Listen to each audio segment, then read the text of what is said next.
ದಕ್ಷಿಣ ನ್ಯೂಸ್ಗೆ ಸ್ವಾಗತ. ನಾನು ಶಶಿಕಾಂತ್ ತೀರ್ಥಾಳ. ಜಮಖಂಡಿ ತಾಲೂಕಿನ ಕನ್ನೋಳಿ ಗ್ರಾಮದ ಬಸ್ ನಿಲ್ದಾಣದ ನಡು ರಸ್ತೆಯಲ್ಲಿ ವ್ಯಕ್ತಿಯೋರ್ವನಿಗೆ ಚಾಕುವಿನಿಂದ ಇರಿದು ಮೈ ಮೇಲೆ ಪೆಟ್ರೋಲ್ ಸುರಿದು ಕೊಲೆ ಮಾಡಿರುವ ದಾರುಣ ಘಟನೆ ನಡೆದಿದೆ.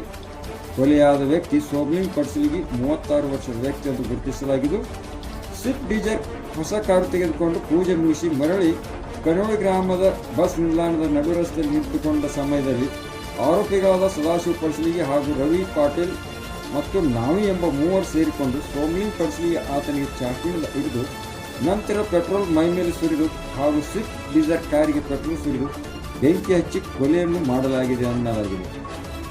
ಕೊಲೆಯಾದ ವ್ಯಕ್ತಿ ಸೋಮ್ಲಿಂಗ್ ಪಡ್ಸಲಿಗಿ ಈತನು ಕೊಲೆಗೈದ ಆರೋಪಿ ಹೆಂಡತಿಯ ಜೊತೆ ಅನೈತಿಕ ಸಂಬಂಧ ಹೊಂದಿದ್ದ ಆರೋಪದ ಹಿನ್ನೆಲೆಯಲ್ಲಿ ಇಬ್ಬರ ನಡುವೆ ಹಳೆಯ ವೈಷಮ್ಯ ಕಾರಣದಿಂದ ಈ ಕೊಲೆ ನಡೆದಿದೆ ಎನ್ನಲಾಗಿದೆ.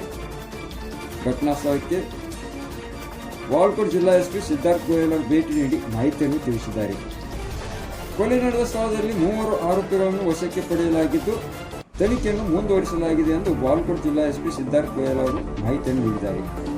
ಕೊಲೆಯಾದ ಘಟನಾ ಸ್ಥಳದಲ್ಲಿ ಡಿಎಸ್ಪಿ ಸೈಯದ್ ರೋಷನ್ ಜಮೀರ್, ಸಿಪಿಐ ಮಲ್ಲಪ್ಪ ಮಡ್ಡಿ, ಸಾವಯವ ಪಿಎಸ್ಐ ಅಪ್ಪಣ್ಣ ಐಗಳಿ, ಜಮಖಂಡಿಯ ಪಿಎಸ್ಐ ರವಿ ಕುಮಾರ್ ಸೇರಿದಂತೆ ಸಿಬ್ಬಂದಿಗಳು ತನಿಖೆಯನ್ನು